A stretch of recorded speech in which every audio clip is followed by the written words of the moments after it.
Hello সবাই, কেমন আছো? Welcome to my channel. আজকের ভিডিওটা একটু অন্যরকম।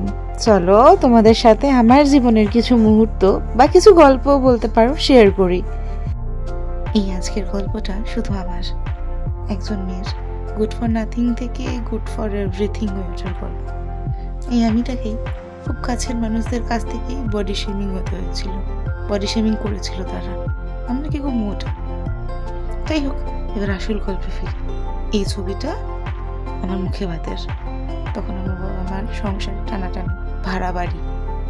তবু আমার বাবা বলেছিল বাড়িতে লক্ষ্মী এসেছে, সে প্রথম দিন ভাত খাবে, আর আমি সেটা উদযাপন করবো না। সেটা কি হয়?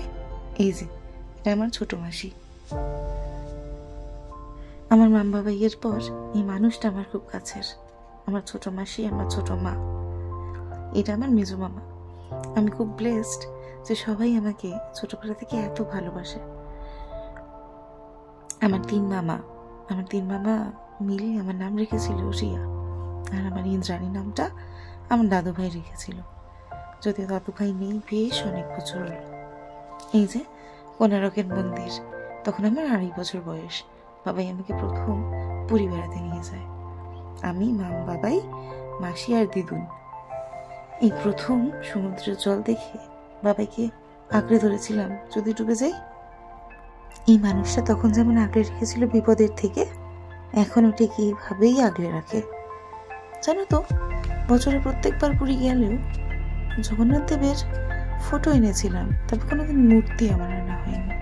হয়তো উনি চেয়েছিলেন এইভাবেই আমার বাড়ি আসবে। এই যে এটা আমি নিজের হাতে বানিয়েছি। জগন্নাথ দেবকে নিজে এইভাবে ঘরে এনেছিলাম, তারপরে বাঁধিয়ে প্রতিষ্ঠা করেছিলাম রথের দিন। সমস্ত রকম ভোগের আয়োজন নিজের হাতে করে, ওনার সব রান্না আমি ওনাকে দিয়েছিলাম প্রসাদ। উনি যা যা ভালো খান আমি সবটা নিজের হাতে বানিয়ে দেওয়ার চেষ্টা করেছিলাম। মালপোয়া শুনেছিলাম ওনার খুব প্রিয়, আর কাঁঠালও শুনেছিলাম উনি খুব ভালো খান। আমি সেই জন্য বাবাইকে বলেছিলাম, বাবা একটু কাঁঠাল নিয়ে এসো না। এবার আসি আমার জীবনে আরেকটা গল্পে, যেখানে আমাকে প্রত্যেকটা মুহূর্তে শুনতে হয়েছিল আমি কিচ্ছু পারি না। তবে কিছু মানুষ জীবন থেকে চলে না গেলে হয়তো জানতেই পারতাম না আমি সবটা পারি। এই মানুষগুলো আমাকে বিশ্বাস করিয়েছিল, মানে এই মাম বাবাই, যে আমি সব পারি। জানো তো, এত কিছু আমি পারতাম আমি নিজেও জানতাম না। এই জগন্নাথ দেব, তারপরে এই যে মোবাইল কভার, এগুলো সব আমি নিজে ডট আর্ট দিয়ে করেছি। ক্রাফট করতে আমি প্রচন্ড ভালোবাসি। এই যে এটা ওয়েস্টেজে একটা গ্লাস ছিল, আমি ফেলে দিচ্ছিল। আমি বললাম যে তাও তো দেখি যদি কিছু পারি নাকি। তারপর একদিন করেছিলাম হঠাৎ করে চকলেট মেকিং। কিছু মোল্ড কিনে এনেছিলাম, তারপর কিনে এনেছিলাম মানে অনলাইন থেকে অর্ডার করেছিলাম বাটারস্কচ চকলেট এবং রসমালাই। আর এই যে বটলটা দেখছো, সেটা না, এটার ভেতরে এক ধরনের লাইট ছিল। লাইটগুলো খুলে আমি আর্ট করেছিলাম। আর এই গলাহারটা আমার জন্য বানানো। এইটা ফার্স্ট টাইম ট্রাই আমার নেল আর্ট। তারপর হাতেও করলাম, দেখলাম ভালোই লাগছে।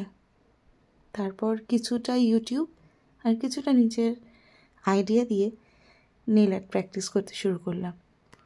তারপর থেকে আস্তে আস্তে প্রো বলবো না, বাট পারি। তোমরা বলো হ্যাঁ কেমন হয়েছে? দুটো হাতেই নিজে করেছিলাম। এই কালারটা না আমার প্রচণ্ড প্রিয়, মানে এর আগের কালারটা। এটাও ভালো হয়েছে আশা করি। এই বটলটা, এটাতে আমি প্রত্যেকদিন জল খাই। এই ওয়ার্কটা আর নেই, কারণ যেহেতু ফেব্রিক ধুতে গেলে উঠে যায়। এই আলপনাটা দিয়েছিলাম এবার লক্ষ্মী পুজোর দিন। না, আমি খুব ভালো আঁকতে পারি না, তবে চেষ্টা করি হ্যাঁ প্রত্যেকবার। এটাও বললো কেমন হয়েছে, যদিও একটু একটু গুগলের সাহায্য নিয়েছি, মিথ্যে বলবো না, তবুও নিজেই করেছি। ভিডিওটা শেষ করার আগে তোমাদের সাথে দুটো মনের কথা বলি। জীবনে ঝড় আসবেই, তবে ঝড়টা যেন তোমাকে ভেঙে না দিতে পারে। যদি কখনো পড়ে যাও, নিজেই নিজের হাত ধরে দাঁড়িও আর নিজেকে বলো তুমি পারবে, তুমিই পারবে। আচ্ছা, আজকের ব্লগটা কেমন লাগলো, মানে আমার কথাগুলো কেমন লাগলো একটু জানিও হ্যাঁ। সবাই খুব ভালো থেকো এর পরের মাস থেকে দারুণ দারুণ ভিডিও আসছে তোমাদের জন্য। ভালো থেকো, সবাইকে ভালো রেখো। ব্লগটা ছেড়ে যাওয়ার আগে একবার লাইক, কমেন্ট, শেয়ার করে দিও, আর পারলে সাবস্ক্রাইব করতে ভুলো না। Thank you for watching. আবার খুব তাড়াতাড়ি দেখা হচ্ছে।